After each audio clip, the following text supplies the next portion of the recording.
الحمد لله رب العالمين والصلاة والسلام على رسوله الأمين أما بعد أعوذ بالله من الشيطان الرجيم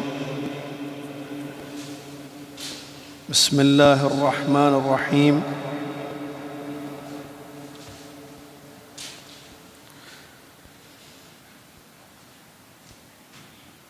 يا أيها الذين آمنوا اتقوا الله حق تقاته ولا تموتن إلا وأنتم مسلمون يا أيها الناس اتقوا ربكم الذي خلقكم من نفس واحدة وخلق منها زوجها وبث منهما رجالا كثيرا ونساء واتقوا الله الذي تساءلون به والأرحام إن الله كان عليكم رقيبا يا أيها الذين آمنوا اتقوا الله وقولوا قولا سديدا يصلح لكم أعمالكم ويغفر لكم ذنوبكم ومن يطع الله ورسوله فقد فاز فوزا عظيما قال الله سبحانه وتعالى والله جعل لكم من بيوتكم سكنا وقال تعالى ومن آياته أن خلق لكم من أنفسكم أزواجا لتسكنوا إليها وجعل بينكم مودة ورحمة إن في ذلك لآيات لقوم يتفكرون وقال سبحانه وتعالى والله جعل لكم من أنفسكم أزواجا وجعل لكم من أزواجكم بنين وحفدة ورزقكم من الطيبات أفبالباطل يؤمنون وبنعمة الله هم يكفرون قال رسول الله صلى الله عليه وسلم خيركم خيركم لأهله وقال صلى الله عليه وسلم استوصوا بالنساء خيرا فإنهن خلقن من ضلع وإن أعوج شيء في الضلع أعلاه فإن ذهبت تقيمه كسرته وإن تركته لم يزل أعوج فاستوصوا بالنساء. تمام تعریف ہر قسم کی بڑائی اور کبریائی اس اللہ تبارک و تعالیٰ کے لیے ہے جو اللہ تبارک و تعالیٰ اکیلا خالق، اکیلا مالک، اکیلا رازق، اکیلا الہ اور معبود ہے، اس کے سوا کوئی بھی عبادت کے لائق نہیں ہے۔ عظیم اس کی شان، پیارے اس کے نام، بے عیب اس کی صفات، بلند و بالا اس کے کام۔ وہ اپنی ذات و صفات میں اکیلا ہے، اس کے جیسا کوئی نہیں ہے۔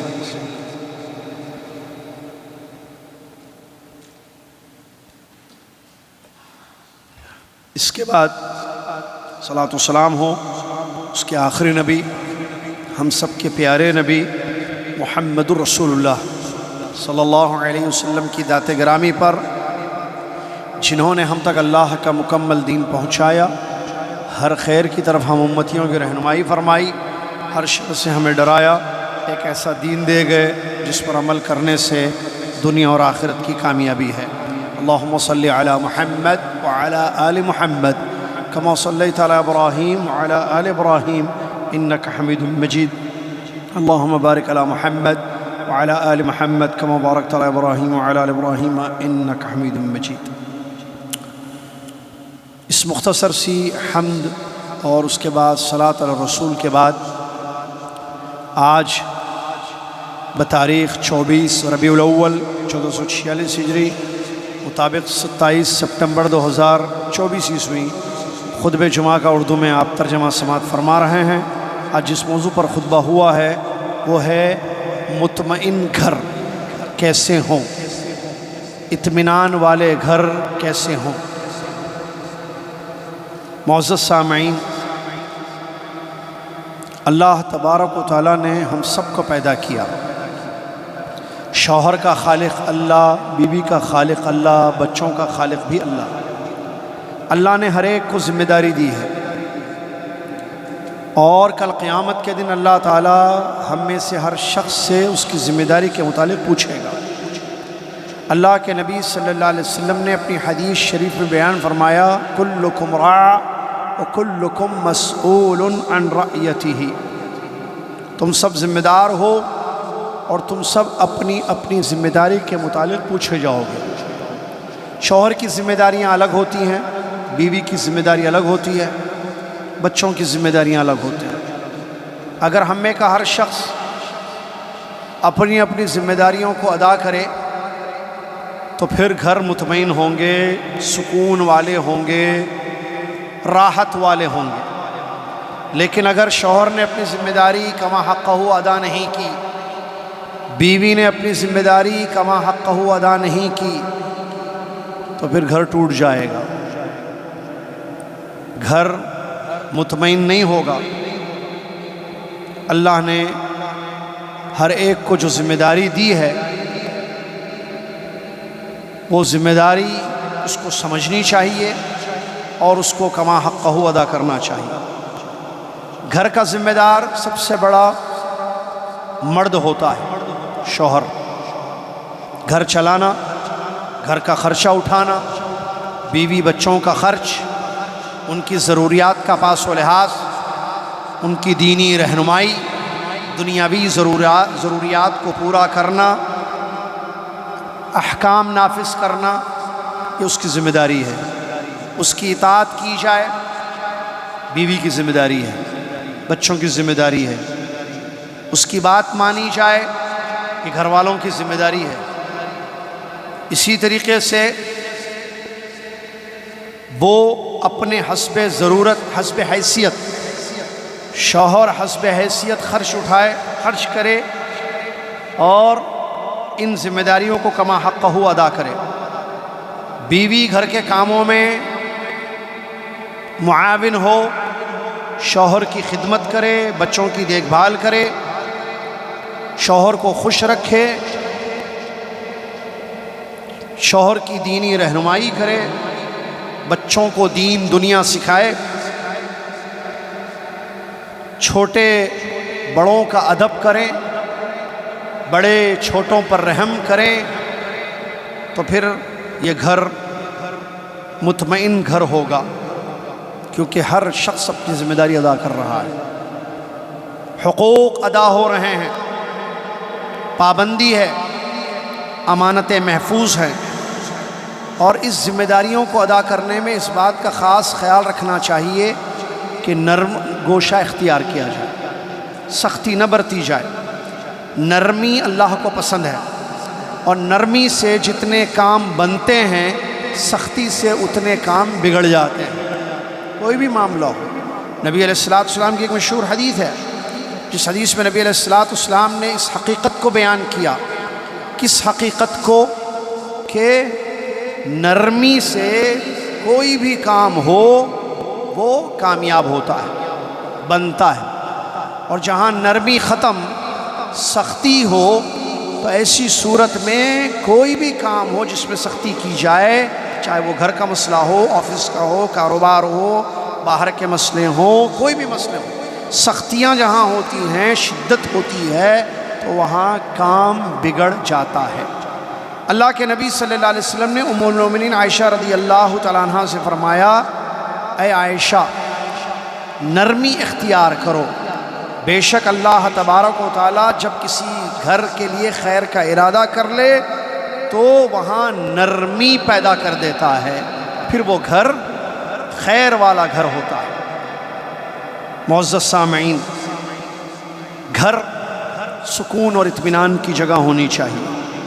اللہ نے گھر بنانے کا حکم اسی لیے دیا تاکہ اس میں بسنے والوں کو راحت ملے، رہنے والوں کو اطمینان ہو، سکون ہو، کہ وہ ایک خوشگوار، سعادت مند، اطمینان و سکون والی زندگی گزاریں۔ اللہ نے فرمایا واللہ جعل لکم من بیوتکم سکنا، اللہ نے تمہارے گھروں کو ٹھہرنے کی جگہ، رکنے کی جگہ، اطمینان والی زندگی گزارنے کی جگہ بنائی۔ اللہ نے فرمایا وَمِنْ آیَاتِهِ، سنیے آیتیں، ترجمہ دیکھیے قرآن، وَمِنْ آیَاتِهِ، میں کیوں کہہ رہا ہوں سنیے، کیونکہ سننا کیا ہے پہلے یہ بتائیے آپ. کیا لوگ بہت سارے بولتے ہیں نا، یہاں میں ترجمہ کر رہا ہوں، ابھی جو خطبہ ہوا ہے اس کا ترجمہ کر رہا ہوں. دروس بھی ہوتے ہیں، تعلیم بھی ہوتی ہے، دین کی باتیں بہت لوگ کرتے ہیں. سب سے پہلی بات، دین کی بات بغیر علم کے نہیں ہونی چاہیے. دین کی بات بغیر علم کے نہیں ہونی چاہیے. اور سننا کس چیز کو؟ جو عالم ہو، علم رکھتے ہوں اور قرآن و حدیث کی روشنی میں باتیں بتاتے ہوں. آیتوں کا ترجمہ ہو، حدیثوں کا ترجمہ ہو، صحیح حدیث کا، یا صحابہ سلف صالحین کے اقوال پیش کیے جائیں جو صحیح سند سے ہم تک پہنچے. اس کو سننا چاہیے. لیکن اگر ہم نے ایسی چیز سنی آدھے گھنٹے کی، 1 گھنٹے کی، جس میں آیت نہیں ہے، کوئی قرآن کا ترجمہ نہیں ہو رہا ہے آیتوں کا، نہ صحیح حدیثیں پیش کی جا رہی ہیں، نہ سلف صالحین صحابہ تابعین رضی اللہ عنہ اجمعین کے اقوال پیش کیے جا رہے ہیں، تو پھر بولنے والا کیا بول رہا ہے آدھا گھنٹہ 1 گھنٹہ؟ اپنی بات، ان کی ان کی بات، فلان اور علان کی بات، یہ باتیں کیسے سنیں گے ہم؟ اس سے کیا ہدایت ملے گی ہمیں؟ اللہ نے ہم انسانوں کے لیے جو ہدایت والی کتاب نازل کی ہے وہ قرآن مجید ہے. اس کتاب سے اللہ قوموں کو ہدایت دیتا ہے. آپ دیکھیں سورہ بقرہ کی پہلی آیت پڑھ کے دیکھیں، الف لام میم ذالک الکتاب لا ریب فیہ ھدی للمتقین شہر رمضان الذی انزل فیہ القرآن ھدی للناس. یہ کتاب ہدایت والی ہے. اگر قرآن سے ہدایت نہ ملے کسی کو تو کسی اور کتاب سے ہدایت نہیں مل سکتی. یہ کلام اللہ ہے، اللہ کا کلام ہے، اثر کرتا ہے، معجزہ ہے. پیارے نبی صلی اللہ علیہ وسلم اس کی تلاوت کرتے تھے، لوگوں کو قرآن پڑھ کر سناتے تھے. یتلو علیہم آیاتی. ایک نمبر 2، پیارے نبی صلی اللہ علیہ وسلم کی احادیث مبارکہ، چاہے وہ شوہروں کے بارے میں ہو، بیویوں کے بارے میں ہو، علماء سب کے بارے میں ہو. احادیث جو نبی صلی اللہ علیہ وسلم کی احادیث صحیحہ جو بخاری میں، مسلم میں، ترمذی میں، ابو داؤد میں، ابن ماجہ میں، مصنف عبدالرزاق میں، مصنف ابن ابی شیبہ میں، مستدرک حاکم میں، ابن حبان، جتنی حدیث کی کتابوں میں مستند اتھینٹک صحیح احادیث نبی صلی اللہ علیہ وسلم کی موجود ہیں، اس میں ہم لوگوں کے لیے رشد و ہدایت ہے. ہدایت والی باتیں اس میں موجود ہیں، وہ سنیں ہم. اور پھر سلف صالحین صحابہ کے پیارے پیارے اقوال دیکھیے آپ رضی اللہ عنہ اجمعین، چاہے وہ خلفاء کے اقوال ہوں یا عشر مبشرہ کے اقوال ہوں یا دیگر مہاجر اور انصار صحابہ رضی اللہ عنہ اجمعین کے اقوال ہوں. اس میں بڑی قیمتی باتیں ہیں، فائدے والی باتیں، لہٰذا وہ سنیں ہم. ٹھیک ہے، تو آئیے اللہ کے نبی اللہ تبارک و تعالیٰ بیان فرماتا ہے، وَمِنْ آيَاتِهِ أَنْ خَلَقَ لَكُم مِّنْ أَنفُسِكُمْ أَزْوَاجًا لِتَسْكُنُوا إِلَيْهَا وَجَعَلَ بَيْنَكُم مَّوَدَّةً وَرَحْمَةً إِنَّ فِي ذَلِكَ لَآيَاتٍ لِقَوْمٍ يَتَفَكَّرُونَ. اللہ کی نشانیوں میں سے ایک نشانی یہ ہے تمہیں میں سے تمہارے جوڑے بنائے، بیویاں بنائیں، شوہر بیوی. یہ اللہ کی نشانیوں میں سے ایک نشانی ہے. کیا فرما رہا ہے اللہ؟ خَلَقَ لَكُم مِّنْ أَنفُسِكُمْ أَزْوَاجًا، تمہیں میں سے تمہارے جوڑے بنائے. کیوں؟ لِتَسْكُنُوا إِلَيْهَا، تاکہ اپنے جوڑے سے سکون حاصل کرے، شوہر اپنی بیوی سے سکون حاصل کرے. وَجَعَلَ بَيْنَكُم مَّوَدَّةً وَرَحْمَةً، اور اللہ نے اس جوڑے میں محبت اور رحمت، شفقت کا چیز پیدا کی. شوہر بیوی سے محبت کرے، بیوی شوہر سے محبت کرے، شوہر بیوی پر رحم کرے، بیوی شوہر پر رحم کرے. ان فی ذلک لآیات لقوم یتفکرون، یقیناً اس میں نشانیاں ہیں ان لوگوں کے لیے جو غور کرتے ہیں. کیا معلوم ہوا؟ گھر کیسے بنتا ہے؟ آدمی شادی کرتا ہے، لڑکا شادی کرتا ہے، بیوی ہوتی ہے، دونوں مل کر گھر بساتے ہیں، پھر بچے پیدا ہوتے ہیں، پھر بچوں کے بچے ہوتے ہیں، ہے نا؟ تو یہ ایک گھر ہے. یہ گھر مطمئن کب ہوگا، سکون اطمینان والا کب ہوگا؟ جب اس گھر میں بسنے والے لوگ اللہ کا حق ادا کرنے کے بعد ایک دوسرے کے حقوق ادا کریں. لیکن مسئلہ کیا ہے ہمارے پاس؟ نہ اللہ کا حق ادا ہو رہا ہے جو کہ عبادت ہے، توحید ہے، نہ ایک دوسرے کے حقوق کا پاس و لحاظ ہے. شوہر کو نہیں معلوم کہ بیوی کے حقوق کیا. شوہر سمجھتا بیوی جو ہے خریدی ہوئی چیز ہے. میں نے کل بھی کہا تھا درس میں، ارے بھائی میں نے کل مثال دی تھی، بلی ہے نا، بلی معلوم نا، پسند ہے نا آپ لوگوں کو؟ ہاں، بلی کو پیار سے ہاتھ پھیرے اس کے سر، وہ آپ کے قدموں میں کھیلتی رہے گی. جانور ہے، انسان نہیں ہے، جانور ہے. نرم کریں، اس کے ساتھ محبت سے پیار سے پیش آئیں، وہ آپ کے پیروں میں کھیلے گی. بیوی تو بیوی عورت ہے، اس کے ساتھ اگر محبت سے پیش آئیں، نرم گوشہ لہجہ اختیار کریں اور اس کو حقوق بتائیں، اسلامی اخلاق سکھائیں، اسلامی تعلیمات دیں، تو کیا بیوی آپ سے محبت نہیں کرے گی؟ گھر کو جنت نہیں بنائے گی؟ بنا سکتی. الٹا بھی معاملہ. اسی طریقے بیویوں کا کام یہ ہے کہ وہ شوہروں کا ادب کریں. اللہ نے ایک مقام دیا ہے ہمیں، وہ آپ کے شوہر ہیں، خرچ کرتے ہیں، دوڑتے ہیں. خطبے میں بڑی اچھی بات ہے، کتنا شوہر جو ہے باہر جاتا ہے، محنت کرتا ہے، حلال کماتا ہے، اپنے بیوی بچوں کا پیٹ بھرتا ہے. گھر ایسے نہیں چلتا ہے. گھر میں ان دونوں کا اہم رول ہوتا ہے. شوہر کا رول، بیوی کا رول، دونوں اپنا رول پلے کریں، دونوں اپنے ذمہ داری کو ادا کریں. شوہر محنت کرتا ہے، باہر کتنے چیلنجز ہیں، پیسہ ایسے نہیں کمایا جا سکتا. بڑی محنت و مشقت کے بعد پیسے کماتا ہے. گھر کے اخراجات، گھر کے ایشوز ہوتے ہیں، کرنٹ کا مسئلہ ہے، رینٹ کا مسئلہ ہے، کھانے پینے کا مسئلہ ہے، تعلیم کا مسئلہ ہے، ایجوکیشن کا مسئلہ ہے، ہیلتھ کا ایشوز ہے گھر کے میں بچوں. یہ سب شوہر اٹھاتا ہے. اللہ نے اس کو ایک مقام دیا، الرجال قوامون علی النساء بما فضل اللہ وبما انفقوا. تو بیوی کو چاہیے کہ اپنے شوہر کا مقام سمجھے جو اسلام نے اس کو دیا ہے، عزت کرے، احترام کرے، مٹھی میں رکھنے کی کوشش نہ کرے. گھر کیوں ٹوٹے ہوئے ہیں؟ گھر کیوں تباہ ہے؟ الٹا معاملہ چل رہا ہے. گھر میں حاکم شوہر ہے، بیوی حاکم بنی ہوئی ہے. اطاعت شوہر کی کرنی ہے، الٹی ہو رہی ہے، اطاعت بیوی کی کر رہے ہیں. میں نے بولا تھا اس سے آپ نے کہیں کسی درس میں، کسی خطبے، کسی حدیث میں، کسی آیت میں سنا ہے فرما بردار شوہر؟ بیوی فرما بردار ہوتی ہے. بھائی شوہر کیسے فرما بردار ہوتا ہے؟ ٹھیک ہے، اگر شوہر میں غلطیاں ہیں تو بیوی اصلاح کرے، اس کو بتائے یہ غلط ہے، یہ حرام ہے، یہ جائز نہیں. اصلاح ہو ایک طریقے سے ہو، لیکن فیصلہ کرنے کا حق شوہر کو ہے. گھر کے معاملات میں باہر سے پیسہ کمائے، محنت کرے، گھر کی ضروریات پوری کرے، اور بیوی کا کام ہے کہ گھر کو دیکھے. گھر کی ملکہ ہے، شوہر کے گھر اور اپنے بچوں کی ذمہ دار ہے. وہ ذمہ داری کو کما حق وہ ادا کرے، تو پھر دیکھیے گھر کتنا اچھا ہوگا. پھر بچے ہیں تو بچوں کو معلوم ہونا چاہیے کہ ماں باپ کا کیا مقام ہے، مرتبہ ہے. اس سے پہلے خطبے ہوئے ہیں حقوق الوالدین پہ. ماں باپ کو معلوم ہونا چاہیے کہ یہ جو ہماری اولاد ہے، بیٹے بیٹیاں یا بیٹے یا صرف بیٹیاں، ان کے کیا حقوق ہیں ہم پر، کیا کرنا ہے ان کے معاملے میں ہمیں، تاکہ ہم جنت میں جائیں. اگر یہ سب لوگ اللہ سے ڈرتے ہوئے اپنے حقوق کو ادا کریں، اپنی ذمہ داری کو، تو یقیناً جو ہے یہ کامیاب زندگی ہوگی، اس میں کوئی شک نہیں ہے. اللہ کے نبی اللہ تبارک و تعالیٰ بیان فرماتا ہے وعاشروہن بالمعروف، اپنی بیویوں کے ساتھ اچھی زندگی گزارو. دیکھیے اللہ کہہ رہا ہے عاشروہن، شوہروں کو حکم ہے یہ، بالمعروف، بھلی اچھی زندگی گزارو ان کے ساتھ. اس کے ساتھ بیوی کے. میں اور آپ جو شوہر ہیں، ہم اپنے آپ سے ایک سوال کریں، کیا اس آیت پر ہمارا عمل ہے؟ کیا ہم اپنی بیویوں کے ساتھ اچھی زندگی گزار رہے ہیں؟ اچھی زندگی کی مثال ہے محمد صلی اللہ علیہ وسلم. دیکھیے انہوں نے اپنی بیویوں کے ساتھ کیسے زندگی گزاری. صحابہ رضی اللہ عنہ انہوں نے اپنی بیویوں کے ساتھ کیسے زندگی گزاری. آگے اللہ فرماتا ہے فَإِن كَرِهْتُمُوهُنَّ عَفَاسَ أَن تَكْرَهُوا شَيْئًا وَيَجْعَلَ اللَّهُ فِيهِ خَيْرًا كَثِيرًا. اگر کوئی چیز بیوی کی، دیکھیے آیت پوری پڑھو، اپنی بیویوں کے ساتھ اچھی زندگی گزارو، بھلی زندگی، اچھی زندگی گزارو.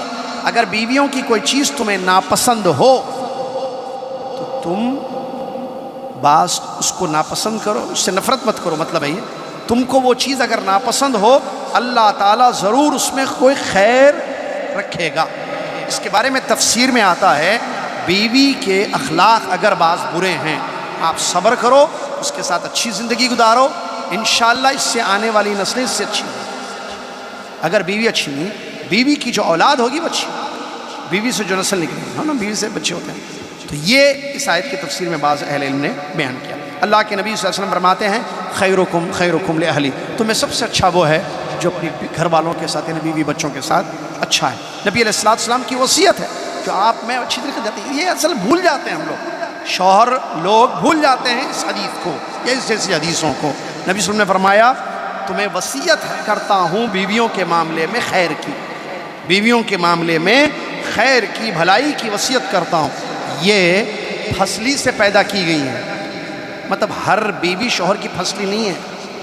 عورتیں جو پیدا کی گئی ہیں، عورتیں جنرل، عورتیں خواتین، یہ پھسلی کے اوپر والے حصے سے پیدا کی گئی، اور نبی صلی اللہ علیہ وسلم نے فرمایا اس میں ٹیڑھا پن رہتا ہے، ایک پیدائشی پرابلم ہے ان کا مسئلہ، ٹیڑھا پن رہتا ہے، اگر تم چھوڑ دو گے، نہیں، اگر تم اس ٹیڑھے پن کو ٹھیک کرنے کی کوشش کرو گے ٹوٹ جائے گی، اگر چھوڑ دو گے ٹیڑھا پن وہ ٹیڑھا ہی رہے گا، لیکن تم کو فائدہ ہوگا زندگی میں، ٹیڑھا پن سیدھا نہیں ہو سکتا ہے، بس چیز ٹیڑھی ہو تو سیدھی کر سکتے ہیں نا چیزوں کو، پائپ ٹیڑھا ہو گیا اس کو ٹھیک کر سکتے ہیں، لیکن خواتین میں جو ٹیڑھا پن تھوڑا سا رہتا ہے یہ سیدھا نہیں کیا جا سکتا ہے، لہٰذا کوشش کرنا بیکار ہے، پھر ایسا چاہیے کوئی بھی نہیں ہو سکتی ہے، چھوڑ دو تو فائدہ اٹھاؤ گے، ٹھیک کرنے کی کوشش کرو گے توڑ دو، اور بعض روایتوں میں جیسے آیا کہ اس کا ٹوٹنا طلاق ہے، لہٰذا نبی صلی اللہ علیہ وسلم نے فرمایا خیر کے ساتھ ان کے ساتھ زندگی گزارو۔ ایک حدیث ہے، نبی صلی اللہ علیہ وسلم نے فرمایا کوئی مومن شوہر اپنی مومنہ بیوی سے کسی ایک بری صفت کی وجہ سے نفرت نہ کرے، یقیناً اس کے پاس کچھ ایسی کوالٹیز ہوں گے جو اس کو خوش کریں گے، یہ بھی پیارے نبی صلی اللہ علیہ وسلم کی حدیث ہے۔ اس کے علاوہ عام طور پر چھوٹے چھوٹے بڑے اچھی باتیں خطیب صاحب نے بیان کی، ہم شکر گزار ہیں ان کے، چھوٹے چھوٹے معاملے کو لے کر جھگڑے گھروں میں، دیکھیے آپ جھگڑا کیوں ہوا؟ ٹائم پہ کھانا نہیں پکا، جھگڑا کیوں ہوا؟ بچے اسکول کے لیے ٹائم پہ تیار نہیں ہوئے، جھگڑا کیوں ہوا بیوی؟ آپ جب دیکھیں میاں بیوی کے جھگڑوں کو، جو جھگڑا بڑھ کر طلاق خلا تک چلا جاتا ہے، اگر پیچھے جا کر بھئی یہ خلا تک نوبت کیسے آگئی، معاملہ کہاں سے شروع ہوا تھا؟ وہ ایک ہفتہ پہلے ایک جھگڑا ہوا تھا، اچھا ایک ہفتہ پہلے کیا جھگڑا ہوا تھا؟ کس مسئلے پہ ہوا تھا؟ چائے پہ، کھانے پہ، تیاری پہ، پیسے نہیں دیے، کام والی کے پیسے باقی تھے نہیں دیے، وہ میرے پیسے جو ہے آپ دینا تھا وہ نہیں دیے، یہ چھوٹی چھوٹی چیزیں ہیں وہ جو حل ہو سکتی تھیں بیٹھ کر سنجیدگی کے ساتھ، نرمی کے ساتھ، ایک دوسرے کی عزت کا خیال رکھتے ہوئے۔ جھگڑا کرنے کی کیا ضرورت تھی؟ شیطان کو بیچ میں لانے کی کیا ضرورت تھی؟ اعوذ باللہ من الشیطان جی پڑھتے، سنجیدگی سے بیٹھتے، مسئلے کا حل دیکھتے، اس کا سلوشن کیا ہے صحیح یہ دیکھتے، لیکن چھوٹی چیز بڑھتے غصہ کنٹرول، شوہر تیز ہو گیا، آوازیں اونچی ہو رہی ہیں، زبان سے گالیاں نکل جا رہی ہیں، پھر غصے میں آ کر، اور بات بڑھتے گھر ٹوٹ گیا، طلاق ہو گئی، شوہر نے غصے میں آ کر طلاق دے دی، یا بیوی گھر سے چلی گئی غصے میں آ کے، خلا کا مطالبہ اس نے کر دیا، وجہ کیا ہے؟ معمولی سی چیز، کیا وہ چیز حل نہیں ہو سکتی تھی؟ طلاق خلا یہ آخری مسئلہ ہے بھائی، ہم نے اس کو فرسٹ بنا دیا، وہ لاسٹ ہے، وہ لاسٹ سلوشن ہے، وہ فرسٹ سلوشن نہیں ہے۔ اے بی سی ڈی ہوتے ہیں نا، آپ نے اے چھوڑ دیا ڈی پر چلے گئے سیدھے، ڈی کا ٹیت پر چلے گئے، طلاق تک چلے گئے، غلط ہے، جھگڑے نہیں ہونا چاہیے۔ آپ دیکھیے جھگڑوں کی بیس کیا ہے، لڑائی جھگڑے کیوں ہو رہے ہیں میاں بیوی کے درمیان؟ حقوق نہیں ادا ہو رہے، دونوں میں سے ایک غلط ہے، غلط انسان اپنی غلطی کو مارنے تیار نہیں ہے، بات بڑھتے جاتی ہے، یہ غلط ہے، اس سے گھر ٹوٹ جاتا ہے، اور جب گھر بکھر جائے، ٹوٹ جائے، طلاق ہو جائے، خلا ہو جائے، بچوں کی زندگی، اس عورت کی زندگی، اس شوہر کی زندگی، تمام زندگیوں پر اس کا بہت بھیانک اثر پڑتا ہے۔ کیا یہ حدیث ہم بھول گئے؟ ہمیشہ یاد رکھنا چاہیے ہر شوہر کو، ہر بیوی کو۔ کون سی حدیث؟ صحیح مسلم کی حدیث، جابر بن عبداللہ انصاری رضی اللہ تعالیٰ عنہ کی روایت، جابر بن عبداللہ انصاری رضی اللہ تعالیٰ عنہ فرماتے ہیں رسول اللہ صلی اللہ علیہ وسلم نے ارشاد فرمایا، ان ابلیس یضع عرشہ علی الماء، ابلیس اپنا تخت پانی پر رکھتا ہے، اس کے بعد اپنے کیا بولیں گے اس کو، چیلوں کو، اپنے شاگردوں کو بھیجتا ہے، لشکر کو، اپنے لشکر کو بھیجتا ہے، جاؤ، معلوم ہے ابلیس بھیجتا ہے اپنے لشکر کو، تو لوگ آتے ہیں اپنے اپنے کارنامے بتاتے ہیں، شیاطین، ابلیس سر میں نے یہ کیا، ابلیس سر میں نے یہ کیا، ابلیس سر میں نے یہ کیا، ہر کوئی آ کر اپنی اپنی بات بتاتا ہے، ٹھیک ہے، سب اپنے اپنے کرتوت بتاتے ہیں، فعلت کذا و کذا، تو وہ سنتا ہے ابلیس، ایک شیطان آ کے بولتا میں ایسے کر دیا، کچھ نہیں کیا، دوسرا آتا ہے وہ کہتا ہے فعلت کذا و کذا، میں ایسے سے کیا، وہ کہتا ہے ما صنعت شرک بھی، ایک ایسے آتا ہے، معلوم ہے نا، یہ مشہور حدیث ہے، میاں بیوی تھے، محبت بھری زندگی گزارے تھے، دونوں میں جھگڑا ڈالا، لڑائی ڈالا، اتنا لڑایا، دونوں الگ ہو گئے، ڈیورس، یا طلاق ہو گئی یا خلا۔ تو اس کو اپنے قریب کرتا ہے ابلیس، کہتا ہے نعم انت، کام تو نے کیا ہے، زبردست کام کیا ہے تو نے۔ یہ ابلیس ہے۔ اب ابلیس دوست ہمارا، بولیے جلدی، گرمی ہے ویسے باہر بھی اندر بھی، ابلیس ہمارا دوست ہے نہیں ہے نا؟ سب سے بڑا دشمن انسان کا، آدم کی اولاد کا ابلیس، معلوم یا نہیں معلوم؟ کب سے شروع ہوئی دوستی، دشمنی کب سے شروع ہوئی؟